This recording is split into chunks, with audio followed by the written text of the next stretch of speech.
Bismillahirrahmanirrahim. Assalamualaikum warahmatullahi wabarakatuh.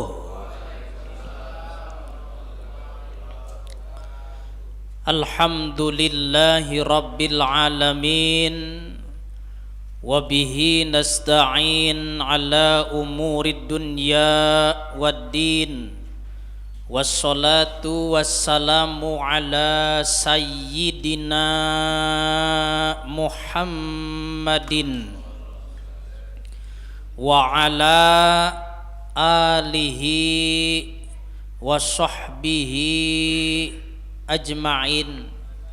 At-tahiyyatul mubarakatus salawatut thayyibatu lillah.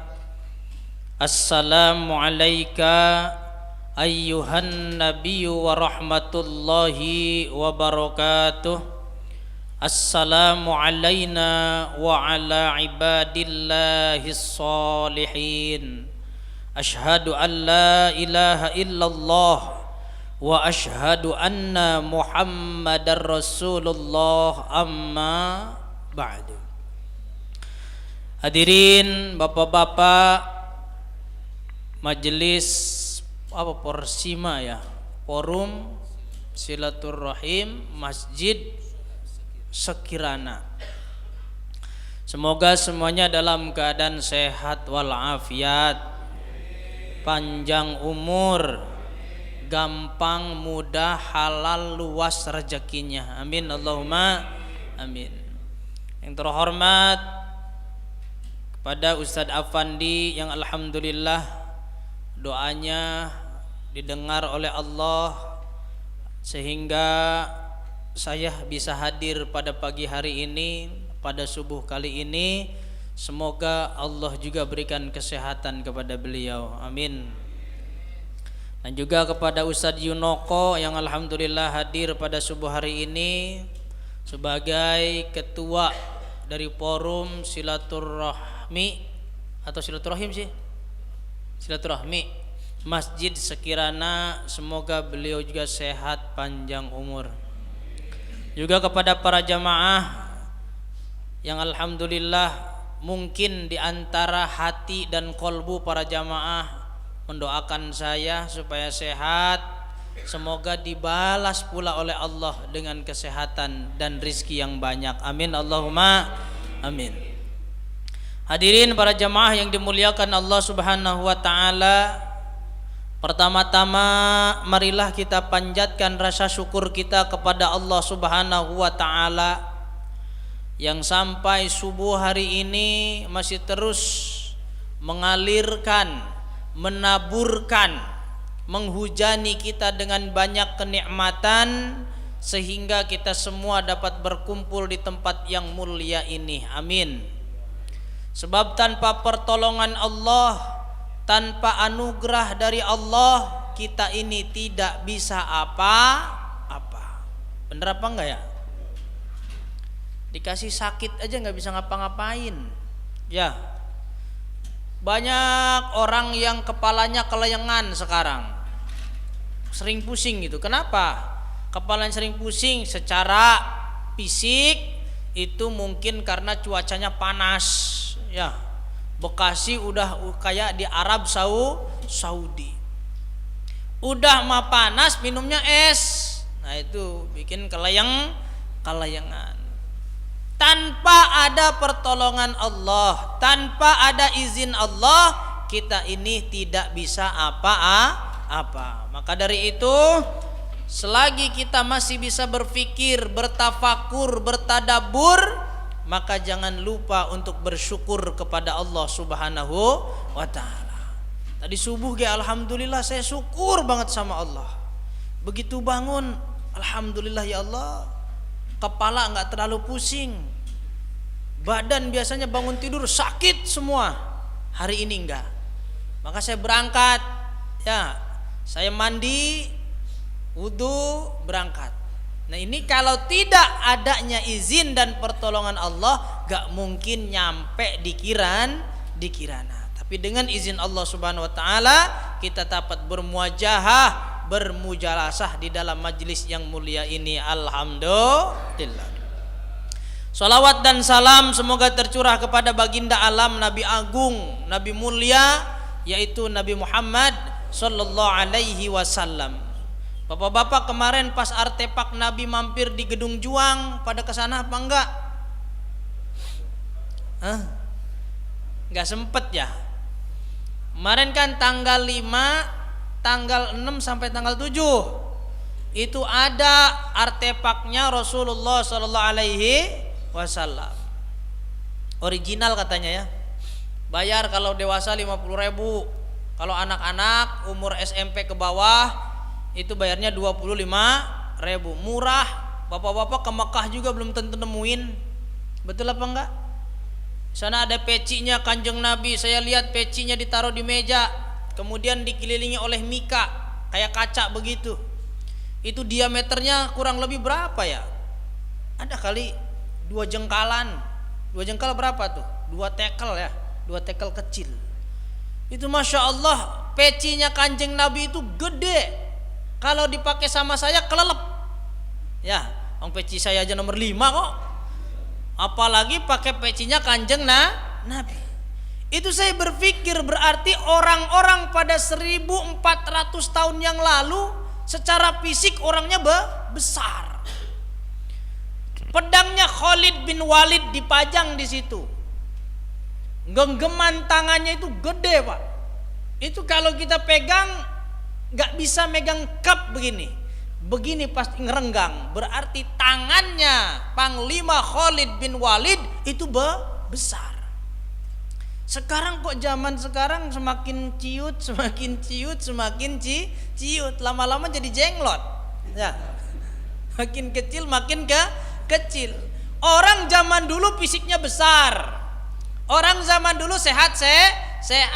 Zaman sekarang umur kayak saya aja sakit-sakitan. Kenapa di situ kita bertanya orang zaman dulu badannya besar, badannya sehat-sehat? Karena zaman dulu orangnya berpikir sederhana, pola hidupnya sederhana. Gak banyak yang masuk pikiran, gak banyak yang ada di dalam perasaan. Dia gak pernah ngebatin apa-apa. Orang-orang zaman dulu. Nah, zaman dulu orang petani ya petani aja. Orang dulu guru ya guru aja. Orang dulu pejabat ya pejabat aja. Kalau sekarang udah mah ustad, dagang sepatu, buka Shopee, buka Lazada, ngajar di sekolah, bisnis juga. Wah, banyak pikiran. Jadi mumet. Sekarang guru, udah guru, jadi tukang kredit juga, bawa barang juga ke sekolah. Betul apa enggak? Kenapa seperti itu zaman sekarang? Heran. Dulu petani aja, nggak pernah pengen nyambi jualan kopi ke sawah, nggak ada. Mumpung banyak teman-teman nih di sawah, kita bawa kopi sama termos, kita jualin sama teman-teman. Nggak ada yang namanya aji mumpung. Ustad aja udah ngajar taklim, ngaji dari majelis ke majelis. Sekarang ustad iya, pengusaha iya, pengen jadi pejabat iya, mumet. Semua pengen diraup. Itu bikin jadi orang pusing. Banyak yang nyambi, betul apa enggak yang nyambi? Udah kerja di PT, di rumah buka warung, dagang juga iya di PT, bawa gorengan, ditaruh di len. Betul apa enggak? Kenapa? Orang zaman dulu apa yang dia dapat bisa mencukupi dan menghidupinya. Tapi zaman sekarang merasa kurang. Apanya yang kurang kira-kira? Kepengenannya banyak. Kayak saya. Kepengenannya banyak. Bukan kebutuhannya yang banyak, tapi kepengenannya banyak. Maka kata Imam Al-Ghazali, yang membuat manusia bingung, yang membuat manusia pusing, yang membuat manusia menjadi pikun, banyaknya keinginan tentang hal-hal bersifat dunia. Kalau bapak pengen umroh mah nggak apa-apa. Kalau bapak pengen naik haji nggak apa-apa. Keinginan pan. Bapak pengen punya sejadah yang bagus buat sholat nggak apa-apa. Bapak pengen punya baju buat sholat yang bagus gak apa-apa untuk ibadah. Tapi perkara yang masuk ke dalam pikiran keinginan-keinginan itu nancep seperti paku. Naudzubillah min. Semoga kita semuanya dicukupkan oleh Allah Subhanahu wa taala. Supaya nggak nyambi-nyambi. Nyambi sekarang mah banyak yang nyambi.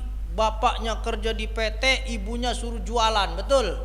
Anaknya suruh kerja juga, belum cukup juga. Zaman dulu bapaknya doang yang ke sawah, istrinya cuma nongkrong di dapur, anaknya belajar sekolah ngaji sederhana, tapi banyak yang jadi ulama, banyak yang jadi orang pintar, banyak yang jadi orang sukses. Betul apa enggak? Tapi nek zaman saiki nek orang ngono ora iso jarene. Paham? Kalau sekarang nerima apa yang ada itu gak bisa. Ada orang jadi guru aja, buka bisnis gak mau, dilatih bisnis gak mau, pengen jadi guru aja udah ngajar istiqomah. Tapi lama perjalanannya, sudah 20 tahun jadi guru, hampir ketinggalan sama temen-temennya udah punya aset tanah di kampung, punya sawah. Temen-temennya udah rumahnya udah dilebarin, ditingkatin, udah beli kendaraan. Dia belum apa-apa. Diajak bisnis ogah, diajarin bisnis malas. Jadi guru aja udah. Katanya yang banyak belum tentu berkah, yang banyak belum tentu tenang. Bener sih, yang banyak belum tentu berkah, yang kelihatan gagah belum tentu tenang. Betul apa enggak? Tapi istrinya ngejorok-jorokin terus. Ayo dong, temen-temennya udah bisnis, temen-temennya udah usaha, ada jangan, mendingan begini aja udah tenang bagi dirinya, mungkin tidak tenang bagi istrinya kadang-kadang. Ya Allah ya Karim, orang zaman dulu fisiknya gede-gede. Karena apa? Satu, pola pikirnya sederhana. Wayahe mangkat ning sawah, yo mangkat ning sawah. Wayahe ngaji, yo ngaji, sederhana. Lagi ngaji jangan mikirin yang lain. Lagi ngaji udah di otaknya mikir nih, hari ini prospeknya kemana ya? Ini MLM nih soalnya nih. Orang MLM kan harus mikir prospek. Bahkan ditulis di bukunya, oh RT 1 orangnya ini. Wah, dalam hukum Pareto, apa hukum Pareto tuh Pak? Kita nawarin kepada 10 orang pasti 1 orang nyangkut, itu hukum Pareto Pak. Ya, wah ini ada 20 orang. Nah, insya Allah yang ikut 2 orangan. RT 2 dicatat orangnya mana aja. Secara hukum Pareto, oh ada 30 orang, 3 orang insya Allah ikut, 5 orang nih hari ini bakal ikut. Lagi ngaji mikirin kemana prospek. Jadi mumet. Yang kita duduk di tempat ini, jiwa kita melayang. Makanya sholatnya orang zaman sekarang mungkin saja ruhnya mana. Betul apa enggak? Orang zaman dulu bismillah salah aja manjur Pak. Betul apa enggak tuh? Orang bawa air ke kakek-kakek lah ya, yang rajin ibadah di musola, bukan kiai, dibacain, kakek mbah niki loh, istri kula badhe lahiran, istri saya mau lahiran, susah keluarnya mbah, pripun mbah? Banyu diambilin air. Bismillahirrahmanirrahim. Wala kaula wala quwata wala kata-kata illa bila buah wis ombekno ngoro bojomu, diminum sama istrinya, akhirnya brojol. Kenapa? Karena ketauhidannya itu connect dengan Allah Subhanahu wa taala. Kalau kita udah banyak cabang, jangan-jangan sholat kita, ibadah kita, wirid kita nggak connectnya kepada hawa nafsu. La ilaha illallah, inna lillahi wa inna ilaihi rajiun. Sholat duha aja 12 udah bayangannya emas batangan. Kan udah nggak connect ya. Dia minta dulu sama Allah, nyembah dulu sama Allah, urusan hartanya biar Allah yang kasih. Jangan diprioritaskan hartanya, nanti malah niatnya pindah. Nah itulah kolbu manusia. Saya lihat, perhatikan, pecinya besar, pedangnya besar, telapak kaki Nabi itu besar. Saya pakai sendal nomor 40. Kalau mau ada yang beliin sendal saya. Nomor sendal saya 40. Itu kalau saya ukur kaki saya dengan kanjeng Nabi, Masya Allah jauh. Memang orang zaman dulu ya pikirannya sederhana, makanya badannya gede-gede. Zaman sekarang tambah kecil, lama-lama jadi jenglot, dijual di tempat-tempat sulap. Akhirnya buat ngobatin orang, dibelinya 15.000, dijualnya 3 juta. Akhirnya tukang pesulap merah marah. Ya, berantem sama orang ahli pengobatan alternatif. Ya Allah ya Karim, zaman fitnah Pak. Sekarang jadi apa aja ada fitnahnya. Makanya oleh kanjeng Nabi, zaman akhir itu disebut zaman fitnah. Zaman dulu orang-orang itu hidup adem ayem tentrem Pak, nggak saling curiga. Sekarang mah saling curiga. Jadi RT digaji kagak, dipitnah iya. Bener apa enggak? Ada sih gaji lah. Berapa sih? 200.000 apa 600.000? Dari desa biasanya ada kan? Gope, sebulan gope. 3 bulan 1,5 juta. Jadi RT, ada orang warganya berantem, Pak RT-nya lagi adem ayem, ikut ke bawah. Teh, itu warganya gimana sih Teh? Warga ente, ya Allah, aneh emang gak tahu apa-apa, malah ada keributan. Jadi apa aja ada fitnah. Jadi ustadz fitnahnya banyak. Jadi pejabat apalagi. Jadi zaman ini serba banyak fitnah. Sampai jadi polisi saja yang sekarang jadi gonjang ganjing ono fitnah. Jadi apa saja sekarang ada fitnah. Ya Allah, fitnah itu bukan tuduhan Pak, bukan. Fitnah itu ujian yang besar artinya. Bukan dipitnah, ente maling ya, bukan. Yaitu fitnah secara bahasa Indonesia. Oh ente mitnah saya ya, saya nggak maling. Bukan. Fitnah itu ujian dari Allah berskala yang efeknya menjadi besar. Kan kalau ustadz kena fitnah efeknya besar, betul apa enggak? Jamaah luntur kepercayaan. Yang tadinya didengar, kemudian yang sudah diserap, akhirnya dibuang semua dalam hatinya, betul apa enggak? Percuma saya kemarin ngedengerin dia, ternyata begini kelakuannya, akhirnya luntur. Berapa ratus jamaah yang akan luntur ilmunya karena tidak percaya lagi kepada seorang guru. Betul apa gitu apa enggak? Bapak udah percaya nih sama seorang guru, kemudian gurunya melakukan sebuah kesalahan dan Bapak membenci kepada gurunya, bakal luntur enggak yang ada di hati? Saya yakin hilang. Langsung hilang Pak. Begitu Bapak nggak percaya lagi kepada gurunya, langsung hilang itu ilmu. Karena apa? Karena yang mengikat antara murid dan guru adalah batin. Kalau batinnya sudah ingin melepas, alah apa sih model begitu aja dipercaya, alah apa sih model begitu aja diikutin. Nah udah mulai di situ rontok. Mungkin ya Gus Samsudin itu ya udah ada pada beluntur, yang percaya kepada beliau udah luntur. Ya banyak praktek-praktek spiritual, kemudian kajian-kajian yang tadinya mungkin digugu, ditiru, didengar, diiyakan, kemudian adanya fitnah, akhirnya berubah haluan. Tapi ada juga yang setia, hebat, sampai mati pokoknya aku pro sama guruku. Wah itu hebat tuh ya, sampai mati pro. Itu orang yang udah ketutupan, jadi ngelihat kesalahan guru nggak bisa. Makanya ada doa gitu ya Pak ya. Ya Allah, jadikanlah saya orang yang walaupun mengetahui kesalahan guru, Ketika guru saya salah, biar engkau yang benerin dan aku tetap menjadi pengikut guruku. Nah itu susah itu begitu Pak. Guru udah nggak bener tinggalin. Betul apa enggak? Betul yang mana nih? Diikutin terus apa tinggalin? Tinggalin. Orang zaman sekarang logika kok. Betul apa enggak? Zaman dulu mah nggak banyak logika. Suruh nyebur comberan, bener nyebur comberan. Karena keyakinannya, wah ini perintah guru pasti benar dan pasti baik. Zaman sekarang ngapain lu nyuruh gua nyebur comberan? Kagak ada kerjaan.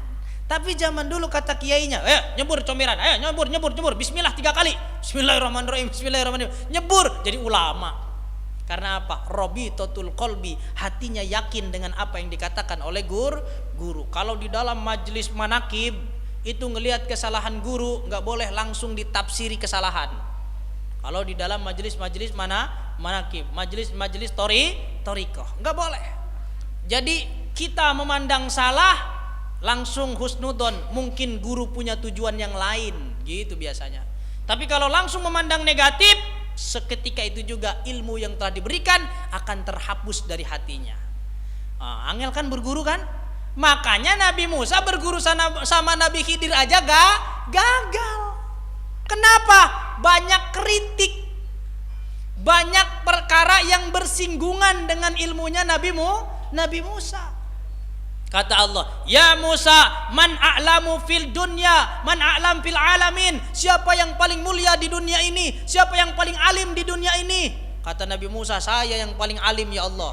Wah, saya kan Nabi engkau ya Allah, pasti saya adalah orang yang paling alim di tengah-tengah manusia yang lain. Kemudian kata Allah, cari coba ada orang, nanti kalau kamu menyusuri pantai bawa ikan mati, kalau ikannya hidup lagi, di situ engkau ada orang yang wajib berguru kepadanya. Akhirnya Nabi Musa bawa tuh ajudan, siapa namanya nggak tahu, lupa saya, ajudannya Nabi Musa. Bawa ember, bawa ikan mati, menyusuri sepanjang pantai. Begitu nyampe di pantai, ikannya hidup, loncat. Nabi Musa dan ajudannya nggak ngeh, terus berjalan. Akhirnya Allah pengen ngasih tahu, ikannya udah loncat. Gimana caranya ngasih taunya? Dikasih perut lapar sama Allah.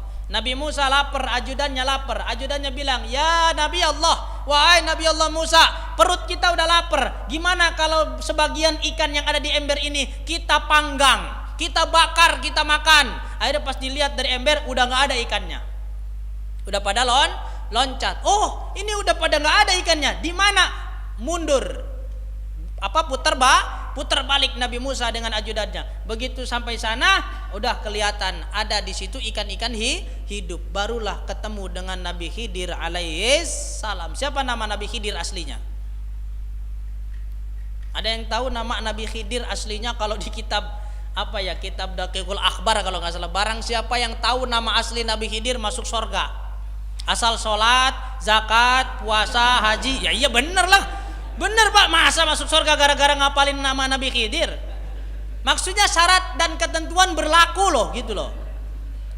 Ya kan gitu, diskon 70%, di bawahnya syarat dan ketentuan berlaku. Di dalam kitab itu dikatakan, barang siapa yang tahu nama asli Nabi Khidir, maka dia akan masuk surga. Syarat dan ketentuan berlaku. Imannya dijaga, sholatnya dijaga, haji, umroh, zakat, puasa dijaga rukun Islam. Siapa nama Nabi Khidir?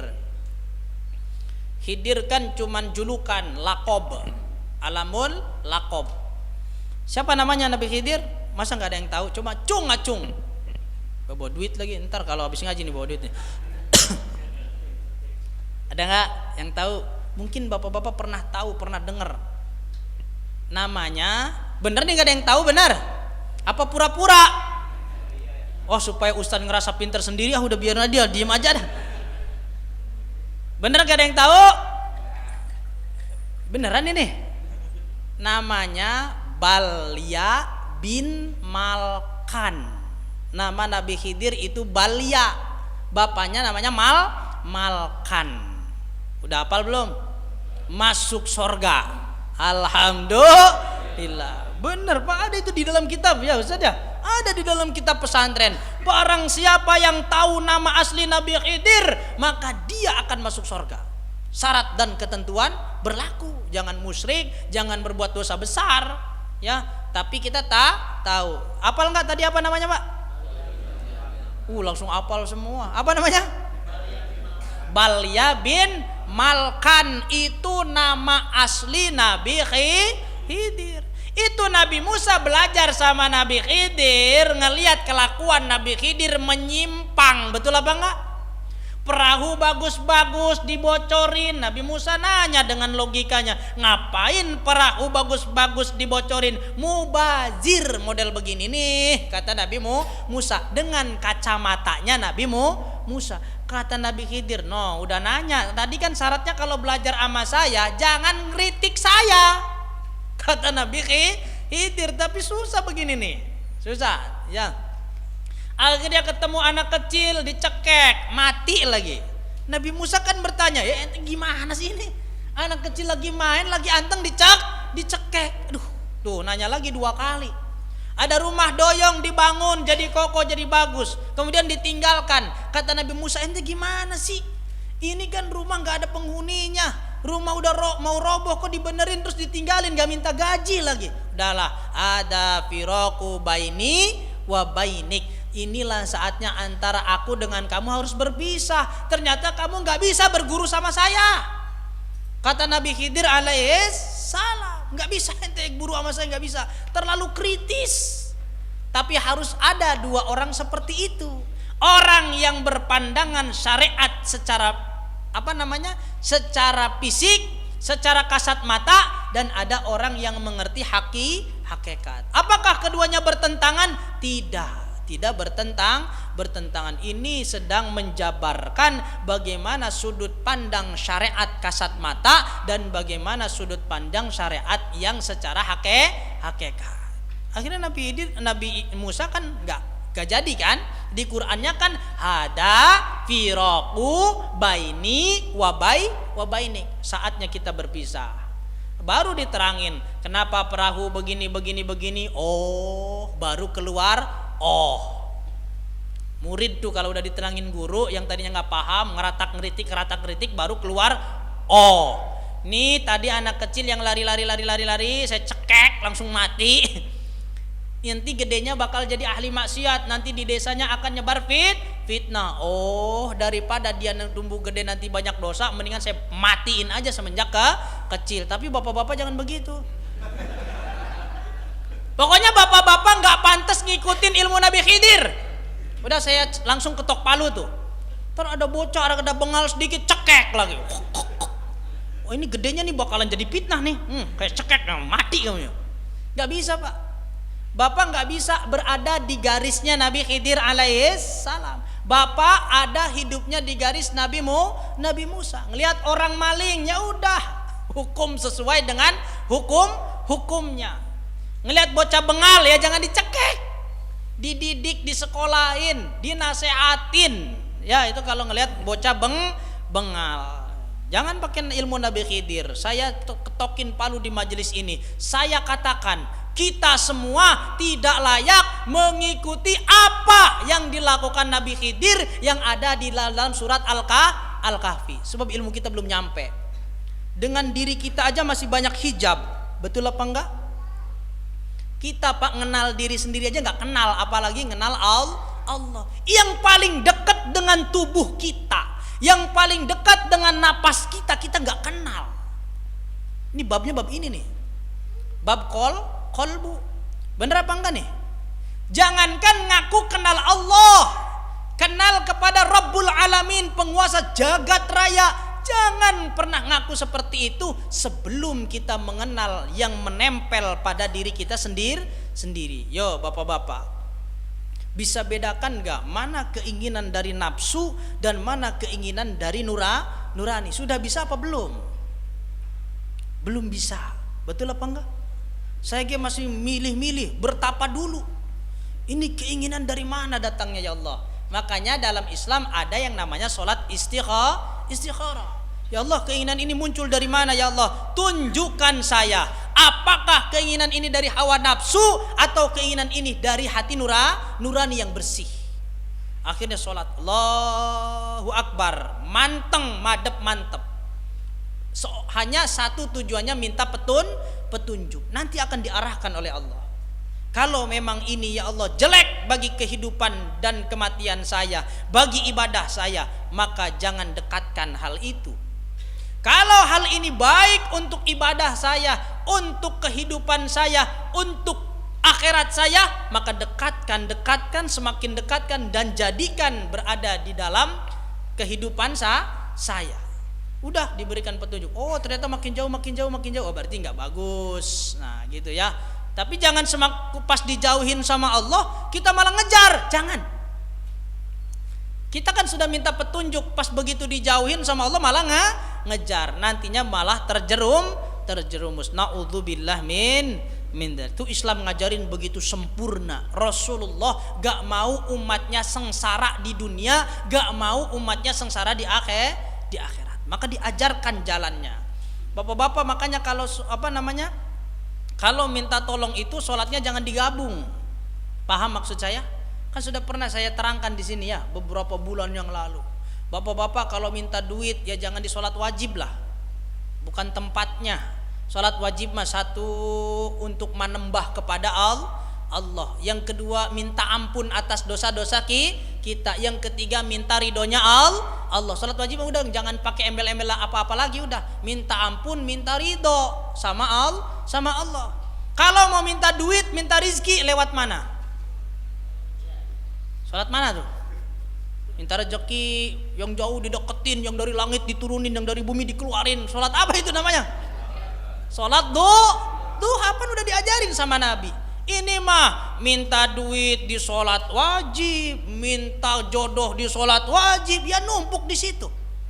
Kan udah ada oleh Nabi, dikasih plotnya, dikasih arahnya, minta harta, minta duit, lewatnya sholat duha. Allahumma inkana rizki fis samai, ya Allah apabila rizkiku ada di atas awang-awang langit, fa'angzilhu, turunkan ya Allah. Kali aja di rumah ketiban emas jebret langsung. Ya enggak begitu, itu biasanya doanya petani kalau musim kemarau. Ya Allah, ini udah kemarau, kering sawah saya. Apabila ya Allah hujan masih mendem di langit, turunkan biar sawah tumbuh, orang-orang yang berkebun. Tapi doanya orang yang dagang es, ya Allah semoga semakin panas ya Allah. Maka sebenarnya di dunia ini kita sedang berebut doa, betul apa enggak? Iya, enggak sadar kita. Kuat-kuatan doa. Kata tukang es, hujan mulu dari pagi sampai jam 5 sore, baru laku 2 biji nih es. Kenapa orang-orang nggak pada mau minum es? Kata petani, alhamdulillah ya Allah hujannya lebat sehingga sawah-sawah tumbuh dengan baik, kebun-kebun tumbuh buahnya dengan baik. Akhirnya kita rebutan doa. Betul apa enggak itu? Maka kata guru saya gitu.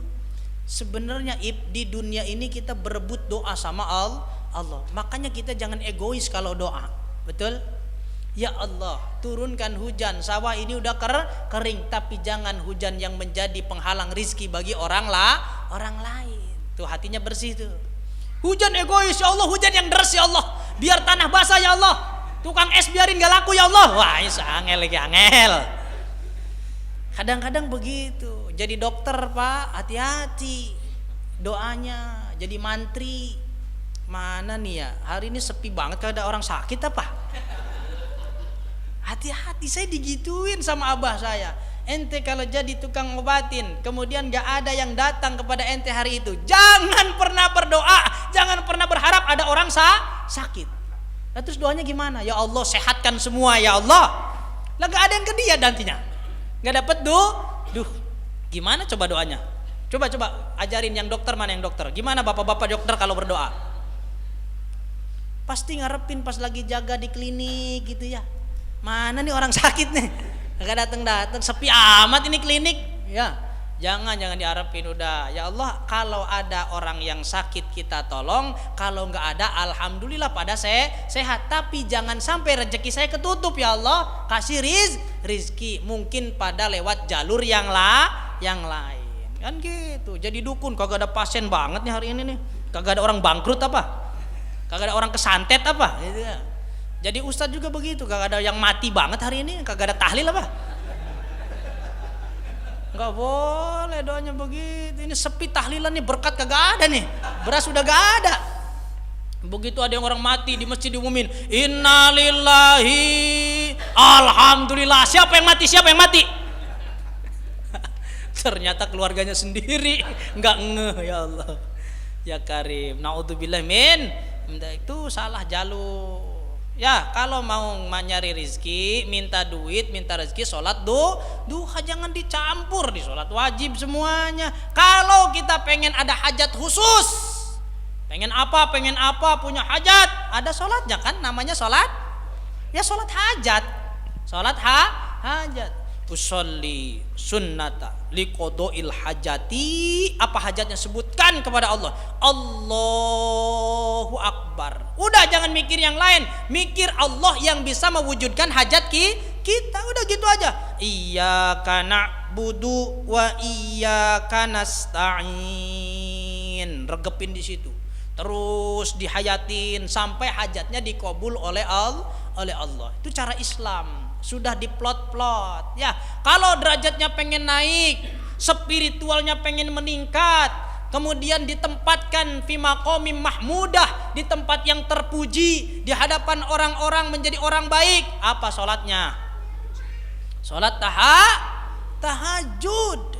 Masya Allah, udah dikasih tahu oleh Nabi. Umatnya masih ngengkel baik, nyari duit sholat wajib, pengen jodoh sholat wajib, pengen dapat kerjaan sholat wajib. Akhirnya rudet. Apa rudet tuh? Mumet Pak. Ya Allah ya Karim. Paham bapak-bapak ya?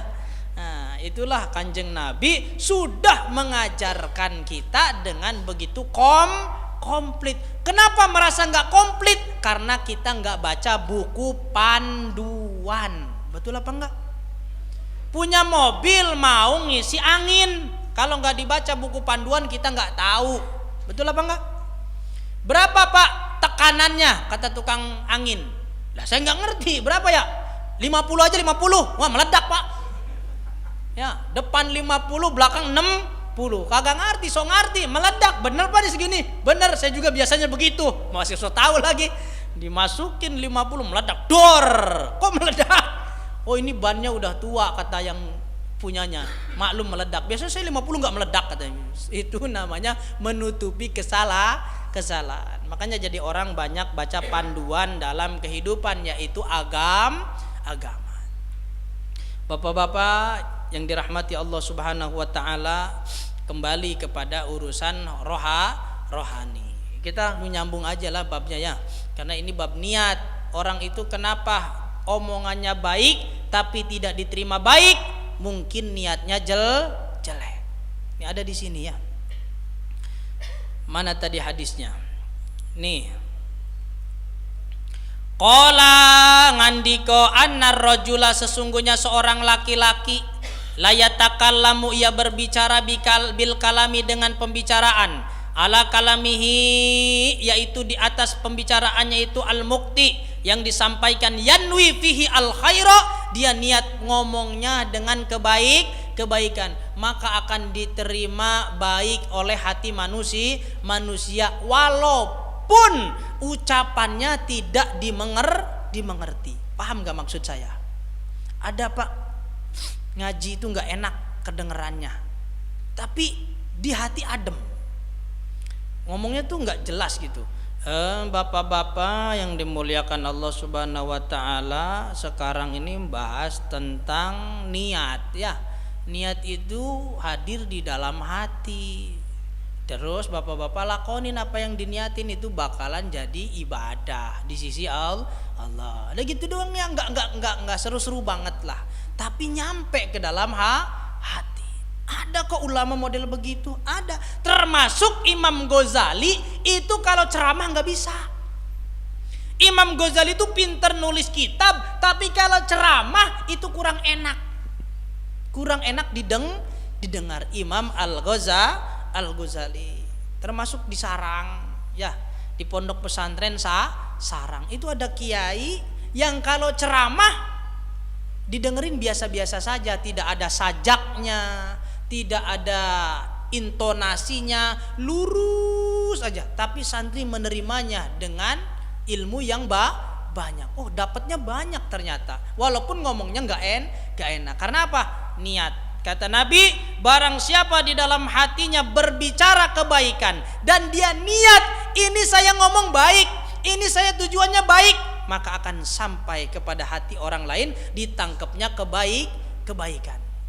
Tapi sebaliknya di sini, ada orang yang kalimatnya baik, ditata dengan indah, didengarnya nikmat, di hatinya niatnya nggak baik, itu akan diterima la khaira fihi, kata orang-orang ini nggak ada isinya sama sekali. Kalau nggak ada niat baik, maka al qulub tujazil qulub, hati itu akan sampai kepada hati, logika akan sampai kepada logika. Masya Allah, berat ini buat penceramah model saya. Kalau kita niatnya udah nggak baik, itu nggak nyampe Pak, nggak bisa diingat, gak bisa diamalkan. Jangan-jangan bapak-bapak gak bisa ngamalin yang dari saya itu karena saya kurang baik. Makanya saya bertafakur. Abah saya selalu bilang, kalau berangkat ngaji jangan punya niat ngerubah orang. Satu, wah nanti kalau saya ngaji banyak orang yang tobat gara-gara ngedenger ceramah saya. Jangan pernah niat begitu. Kalau orang tobat gara-gara lisan kamu, harusnya Nabi yang lebih bisa bagaimana paman-pamannya biar bertobat. Betul apa enggak itu? Maka jangan sombong dengan ilmu. Itu abah saya. Satu, pesen, kalau ngaji kemana saja jangan punya rasa orang jadi rajin ibadah gara-gara pengajian kamu, orang jadi rajin ke masjid gara-gara ceramah kamu. Jangan punya niat begitu. Kalau memang harus punya niat begitu, harusnya Nabi yang sudah lebih dulu. Yang kedua, jangan pernah mengharapkan sesuatu karena bakal ditampar oleh Allah. Naudzubillah min dzalik. Jadi berangkat lumayan, jangan. Naudzubillah min dzalik. Penyakit itu Pak kadang-kadang ya. Jujur, dulu itu waktu saya masih remaja lah. Saya kan di Bekasi ini semenjak remaja, semenjak belum nikah. Bujangan bukan remaja mah terlalu bocah ya. Bujangan, saya bujangan, diundang namanya buka bersama. Rumahnya itu gede ya, rumahnya gede. Saya pikir di otak itu, ini pulang-pulang bawa banyak ini, kan kotor Pak. Pikiran begitu ngeres itu setan ngerubah niat saya. Ceramah lah, enak lah. Udah pulang, ternyata yang apa ada di pikiran saya tidak sesuai. Itu naudzubillah min dzalik. Maka li khulusin niat itu harus dijaga. Tajdidun niat. Ini nanti bakal ada di bawahnya. Masya Allah. Kadang ya saya nggak ngomongin orang, pribadi pun kita baca. Kok bisa seperti itu? Bisa memang seperti itu. Orang kalau niatnya udah gak bener, dibaca, dirasakan oleh orang gak benar. Dan saya pun sering ngerasain begitu. Jangan-jangan niat saya jelek nih, jangan-jangan, sehingga orang itu gak terima kebaikan di dalam hatinya. Jangan-jangan niat saya salah, sehingga orang gak nyambung dengan apa yang saya niatkan. Nah, itu hati-hati, jaga niat. Maka berangkat kerja bapak-bapak jangan diniatkan nyari duit ya. Jangan diniatkan nyari duit, maka akan dapat duitnya saja, berkahnya nggak dapat, kan gitu. Gimana sih niat itu? Innamal a'malu bin niat. Segala sesuatu itu tergantung pada niat. Bapak berangkat kerja, niatkan, ya Allah, saya ikhtiar menjalankan perintah Engkau untuk mendapatkan rizki. Semoga apa yang saya dapat jadi berkah buat saya dan buat keluarga. Kalau ada lebih, alhamdulillah, buat lingkungan, buat agama. Niatkan begitu, berangkat. Maka sepanjang langkahnya akan didampingi oleh malaikat. Tapi kosong, niat kerja kosong, berangkat lah. Ini kalau ini ngikutin bos aja lah. Niatnya udah ngikutin bos. Datang jam 7, kalau jam 8 nanti dimarahin bos, udah lain niatnya ini. Maka rasanya pun akan berbeda. Udah niat jam 7 berangkat ya jam 7 umpama. Terus telat sedikit juga, ya Allah saya telat begini bukan niat melanggar, tapi memang ada sesuatu yang tidak dapat saya kuasai sehingga datang terlambat. Umpama di perjalanan ada kebo lewat, kan macet jadinya.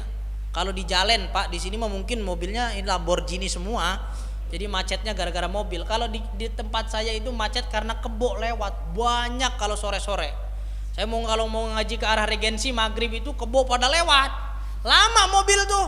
Lah kebo mau digimanain Pak? Diklaksonin juga tetap aja dia mah cuek. Nah geladak geluduk betul. Malah kita takut diseruduk. Mana yang angonnya cuek aja juga sama lagi. Jangan cuek aja, orang kini jalan juga milik kita kata dia. Kebo saya bayar pajak ini setiap tahun, ada STNK-nya gitu loh. Ya Allah ya Karim. Jadi apa? Bapak-bapak mau buang nasi juga jangan niat buang Pak. Saya ajarin tuh teman-teman. Duh kok nasi nggak habis? Ya buang aja lah. Jangan ngomong begitu. Ya kalau kakek mertua saya bilang begini, kalau kamu niat buang makanan, jangan niat buang, tapi niatkan untuk binatang-binatang kecil. Ya Allah, nasi ini enggak habis, makanan ini enggak habis. Barangkali ada binatang yang mau makan ini makanan. Jadi di hati itu enggak ada niat jeleknya. Tapi jangan dibuat-buat Pak. Ya Allah saya judi bukan karena apa-apa, bukan karena maksiat ya Allah. Saya pengen menjadi orang yang ahli sodakoh ya Allah, maka saya tempuh jalan judi. Nggak bisa. Oh, udah jelas-jelas maksiat diniatinnya ibadah, nggak bisa. Ya kecuali ibadah itu bisa dua sisi, bisa niat jelek, bisa niat bagus. Maka bapak-bapak di sini adalah niat itu adalah urusan hati. Wal qalbu ma'danul ma'rifat, dan hati itu adalah tempatnya mengenal Allah. Kalau hatinya nggak kenal Allah, kalau hatinya nggak dijuruskan kepada Allah, bagaimana langkah kita akan selaras dengan ridhonya Allah? Paham mboten niki? Paham ya? Kok kenceng banget sih suara saya? Sampai budeg suara saya sendiri ya. Ya Allah ya Karim. Itu hati. Sering nasihatin istafti kolbak kata Nabi. Apa istafti kolbak Pak? Segala sesuatu tuh tanyakan kepada diri sendiri. Tanyain. Nih saya begini nih, niatnya bener apa enggak? Tahu kita sendiri tuh Pak sebenarnya tahu. Oh niat saya jelek. Jangan putus di tengah jalan, gak usah jadi. Oh niat saya jelek ya Allah, udah gak jadi, astagfirullahaladzim. Mau melakukan sesuatu lagi, istafti kolbak, tanya kepada hatimu sendiri, karena dia yang paling jujur selain daripada orang lain, selain daripada pikiran, selain daripada lisan. Hati paling jujur. Rasakan apa yang sebenarnya kita tuju. Jangan-jangan tujuannya udah jauh semua dari Allah. Ya Allah ya Karim. Ini susah begini nih. Pengen mendirikan majlis. Nanti kalau sudah punya jamaah banyak, saya bisa seperti raja. Orang-orang akan terpengaruh dengan apa yang saya katakan. Wah ini udah jauh. Berarti orang itu bukan disuruh menyembah Allah, tapi orang itu suruh menyembah dirinya. Naudzubillah min. Tidak bedanya dengan Fir'aun. Enggak, saya mau ngajuin majlis supaya orang-orang tuh pada ingat sama Allah, supaya orang-orang tuh pada mengenal dengan Allah. Kitanya saja belum kenal Allah, termasuk saya. Kan saya udah katakan tadi, jangankan mengenal Allah ad-dhahir wal ghaib. Allah dikatakan dhahir sekaligus dikatakan gaib. Gimana coba? Ada dua predikat yang berlawanan tapi melekat dalam satu wujud. Coba bapak-bapak tidak dikatakan duduk dan tidak dikatakan berdiri, atau bapak-bapak ini dikatakan berdiri dan dikatakan duduk. Gimana jajal? Prakteknya gimana? Bisa nggak? Bapak-bapak nih disebut apa sekarang? Duduk. Bisa nggak sekaligus disebut berdiri? Gak bisa, karena duduk dan berdiri sesuatu yang seperti berlawan. Tapi Allah ad-dhahir wal batin, Allah maha dohir dan maha batin. Sekaligus dalam satu wujud ada dua predikat yang seolah-olah bertentangan. Al-basit wal qabid, yang memberi kejembaran dan memberi kesempitan. Selalu ada dualitas di dalam sifat Allah, tapi ngewujud dalam satu wujud. Mengenal diri sendiri saja masih paanggang. Kalau kata Dalang Asep Sunandar, lamun hayang kenal jeng pangerana, tong jauh karena tong paanggang jeng awak, aya dina satangtung diri ada di dalam diri kita sendiri. Kenal badan saja nggak kenal suara hati saja nggak bisa dengar, apalagi bagaimana dengar seruan Allah. Maka kita butuh guru. Makanya Quran kenapa nggak dibentuk di dalam hati saja? Quran itu sebenarnya ada di hati semuanya, ada Pak. Quran itu udah ada di hatinya masing-masing. Tapi kenapa harus dijawantahkan menjadi tulisan? Kenapa harus dijawantahkan menjadi wahyu? Karena tidak setiap orang dapat membaca Quran yang ada di dalam hatinya. Makanya Gus Dur itu di dalam sholawatannya kan ada Al-Quran qadim wahyu minul ya, tanpa dinulis gitu ya, tanpa ditulis iso diwaca iku wejangan guru waskito dentan cepake ing jero dodo, dentan cepake ing jero dodo. Quran gak ditulis saja bisa dibaca sebenarnya mah kalau kita rajin ngaji diri. Cuman orang zaman sekarang jarang sekali yang ngaji diri, ngaji rasa. Wes kalau diterangin mah jauh ini. Jam berapa itu? Hah? 6:30 tenanan. Ya Allah, wis kesiangan ini. Wayahe sarapan maksudnya ya. Wes lah, ini belum tuntas ya Pak ya. Mudah-mudahan bisa disambung. Ya soalnya kalau saya udah ngomong begini kadang-kadang nggak nyambung lagi besoknya gitu loh. Karena apa ya? Beda lagi rasanya. Kalau sekarang kan lagi nyurup siapa gitu, entah tahu yang hadir Sunan Kalijogo apa siapa nggak tahu. Mungkin ntar yang hadir nanti Sunan Bonang kan beda lagi ya. Masya Allah ya Rabbi ya Karim. Jadi kalau mengenal Allah itu kenali diri sendiri dulu, baru akan kenal Allah. Quran itu kalaupun tidak ditulis pasti bisa dibaca. Tapi karena tidak setiap orang bisa baca Quran di dalam hatinya, maka Quran diwujudkan supaya bareng-bareng bisa dibaca. Udah diwujudin masih ada aja yang nggak bisa baca Quran. Betul apa enggak? Maka dari itu karena nggak bisa baca Quran, ya wis ngerungokno ahli Quran, para ulama mesti ada keterangannya di dalam Al-Quran. Makanya begini ada al-udunu bil uduni wal angfu bil angfi wal angfusu bil angfusi. Orang yang potong kuping dipotong lagi kupingnya, orang yang potong hidung dipotong lagi hidungnya, orang yang membunuh dibunuh lagi. Betul apa enggak? Itu namanya hukum apa di dalam syariat Islam? Hukum kisos. Sebenarnya Quran tidak menghendaki begitu. Orang potong kuping dipotong lagi, enggak. Itu sedang berbicara rasa Pak. Sebenarnya sedang berbicara rasa. Saiki nek sampean, kalau kupingmu yang dipotong gimana rasanya? Gitu loh maksudnya. Ternyata dia tetap potong kuping orang. Ya wis rasano. Paham gak maksud saya? Ini ngaji roso sebenarnya mah. Kalau kamu mukul orang terus kamu dipukul balik, itu sebenarnya sedang ngaji rasa, bukan kok menghendaki kuping potong kuping, bunuh lagi. Bukan. Quran itu tidak mengajarkan seperti itu sebenar-benarnya. Tapi di dalam syariat dijawantahkan karena tidak setiap orang bisa ngaji roso. Akhirnya ya yang orang motong kuping dipotong lagi biar ngerasain gimana sakitnya kupingnya dipotong. Akhirnya diserap oleh ulama Nusantara, ayat kisos itu menjadi sebuah siloka, menjadi sebuah nasihat. Apa bunyinya? Ne ora pengen dijiwit, ojo jiwit. Paham mboten? Itu dari mana dalilnya? Dari ayat kisos. Ne ora pengen dijiwit, ojo jiwit. Kalau kamu nggak pengen disakiti, jangan menyakiti. Itu intinya.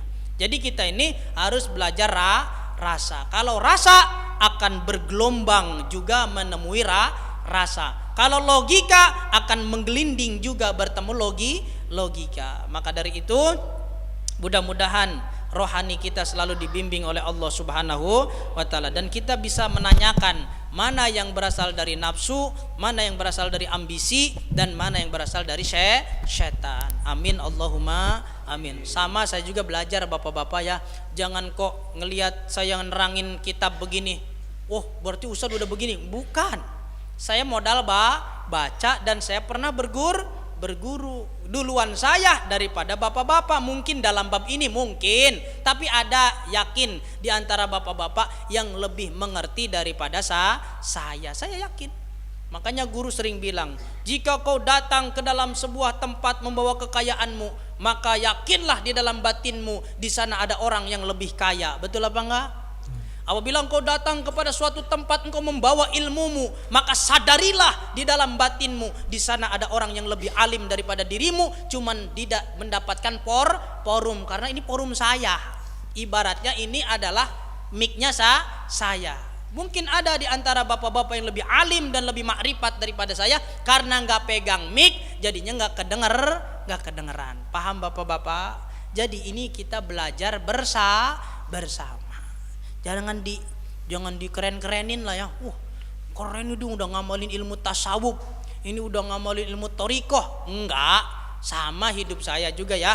Kentut masih bau ya, perut juga masih mules. Maka belum mencapai kepada derajat yang benar-benar ditempatkan di tempat yang mulia oleh Allah Subhanahu wa taala. Kita sama-sama lemah, kita sama-sama bodoh, tapi insya Allah dengan saling mendoakan kita akan mencapai tujuan. Alhamdulillah. Mungkin itu saja yang dapat disampaikan. Semoga semuanya sehat, panjang umur, banyak rezeki, keluarganya adem, ayem, tentrem. Amin Allahumma amin. Wallahul muwaffiq ila aqwamit thoriq. Assalamualaikum warahmatullahi wabarakatuh. Waalaikumsalam warahmatullahi